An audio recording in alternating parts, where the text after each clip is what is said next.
الحمد لله رب العالمين الرحمن الرحيم مالك يوم الدين إياك نعبد وإياك نستعين اهدنا الصراط المستقيم صراط الذين أنعمت عليهم غير المغضوب عليهم ولا الضالين آمين.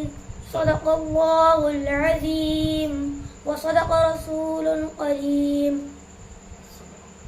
السلام عليكم ورحمة الله.